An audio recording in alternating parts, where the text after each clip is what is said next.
Bismillahirrahmanirrahim. Assalamualaikum warahmatullahi wabarakatuh. Kali ini kita akan pelajari bersama tentang psikologi konsumen. Apa itu psikologi konsumen? Psikologi berasal dari kata psyche yang berarti jiwa atau nafas hidup dan kata logos berarti ilmu. Dalam arti bebas, psikologi adalah ilmu yang mempelajari tentang jiwa atau mental. Psikologi juga diartikan sebagai suatu ilmu pengetahuan yang mengkaji perilaku individu dalam berinteraksi dengan lingkungannya. Perilaku yang dimaksud adalah dalam pengertian luas sebagai manifestasi hayati yang meliputi jenis motorik, kognitif, konatif, dan afektif. Psikologi tidak mempelajari jiwa atau mental itu secara langsung karena sifatnya yang abstrak. Tetapi psikologi membatasi pada manifestasi dan ekspresi dari jiwa atau mental tersebut, yakni berupa tingkah laku dan proses atau kegiatannya. Sehingga psikologi dapat didefinisikan sebagai ilmu pengetahuan yang mempelajari tingkah laku dan proses mental. Kemudian apa itu konsumen?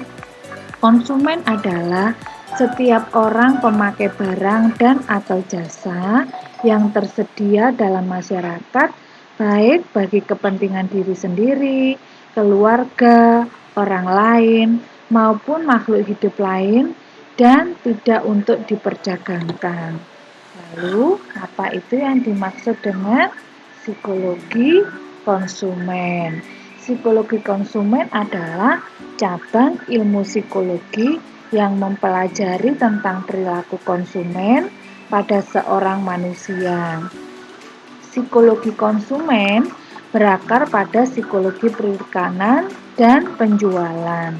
Pada psikologi konsumen tercakup penelitian tentang konsumen sebagai pembeli dan konsumen sebagai konsumen, sebagai warga negara, serta sebagai sumber data dari pengetahuan perilaku dasar. Lalu, bagaimana strategi untuk memuaskan pelanggan atau konsumen? Yang pertama adalah manajemen ekspektasi pelanggan.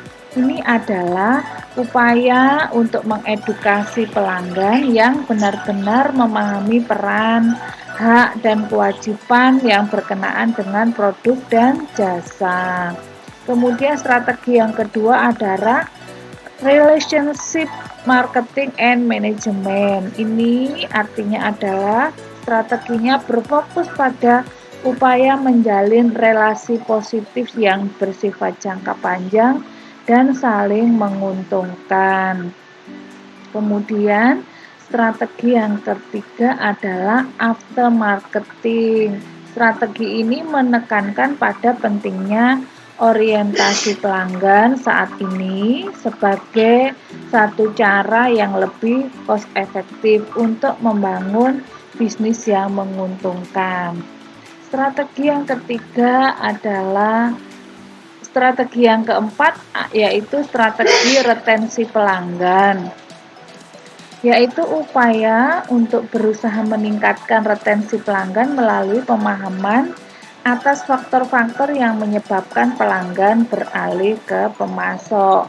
Misalnya, strategi ini mencoba menekankan price defector atau beralih ke pemasok karena mengejar harga yang murah. Kemudian ada juga strategi product defector, yaitu menemukan produk superior di tempat lain. Selain itu, strategi retensi pelanggan termasuk adalah market defector, yaitu pindah ke pasar lain. Strategi retensi pelanggan yang lain adalah technological defector, yaitu beralih karena teknologi.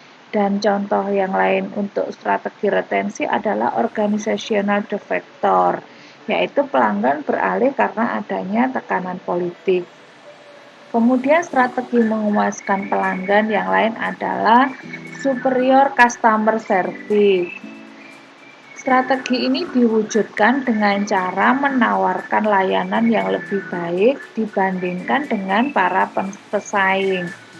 Misalnya garansi internal dan eksternal misalnya. Kemudian pelatihan, bagaimana cara menggunakan produk yang dipasarkan, konsultasi teknis untuk menggunakan produk atau jika ada masalah.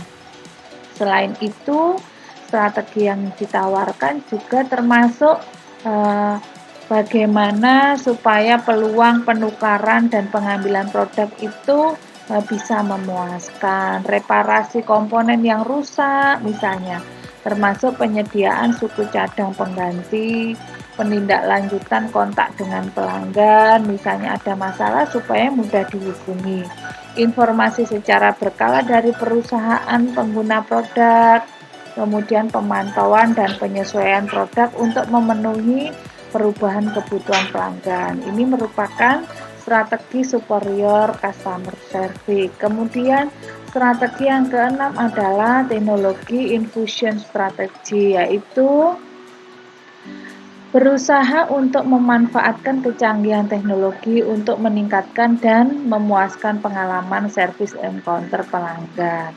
Kemudian strategi yang ketujuh adalah penanganan komplain secara efektif. Bagi penyedia jasa atau provider, komplain merupakan kesempatan berharga untuk memperbaiki hubungan dengan pelanggan yang kecewa, sehingga menghindari publisitas negatif dan menyempurnakan layanan di masa mendatang. Strategi ini mengandalkan 4 aspek yang penting. Kemudian yang kedelapan adalah strategi pemulihan layanan.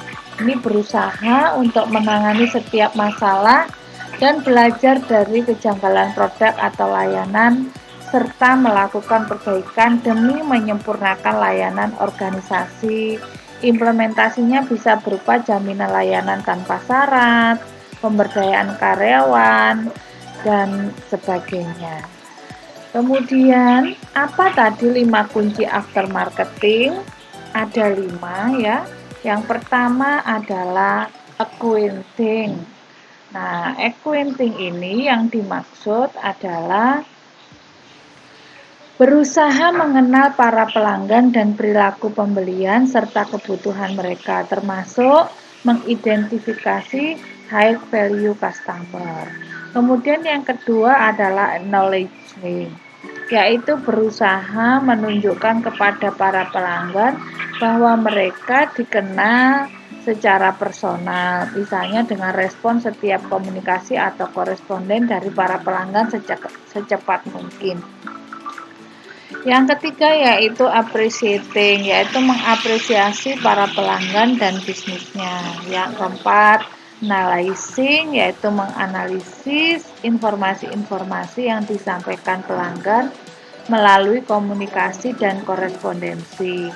Dan yang kelima, acting, yaitu menindaklanjuti setiap masukan yang didapat dari pelanggan dan menunjukkan pada mereka bahwa penerima jasa siap mendengarkan dan siap mengubah prosedur, operasi atau produk atau jiwa dalam rangka memuaskan mereka secara lebih efektif. Kemudian, apa itu 4 strategi penanganan komplain? 4 strategi penanganan komplain. Yang pertama adalah empati terhadap pelanggan. Yang kedua, kecepatan penanganan setiap keluhan. Kemudian yang ketiga, kewajaran atau keadilan dalam memecahkan masalah atau komplain. Dan yang keempat, kemudahan bagi konsumen untuk mengontak penyedia jasa atau provider. Strategi pelayanan yang berkualitas itu yang seperti apa? Yaitu suatu kegiatan, proses pengaturan dalam mengimplementasikan sebuah strategi penyedia jasa atau provider sehingga keluaran dari strategi tersebut bisa memenuhi standar kualitas yang diharapkan. Keunggulan dari strategi berasal dari kepemilikan atas sumber daya yang bernilai, yang langka, yang tidak dapat ditiru secara sempurna dan tidak tersubstitusikan secara sempurna. Lalu orientasi untuk proses peningkatan kualitas itu ada dua. Yang pertama orientasi pemasaran dan yang kedua orientasi internal penyedia jasa. Orientasi pemasaran yaitu penyedia layanan berusaha memenuhi semaksimal mungkin kebutuhan dan persyaratan yang ditetapkan pelanggan. Dan untuk orientasi internal penyedia jasa, yaitu penyedia layanan berusaha menghindari kerugian, menghindari limbah, dan lain sebagainya. Demikian tadi yang bisa saya sampaikan, semoga bermanfaat. Wassalamualaikum warahmatullahi wabarakatuh.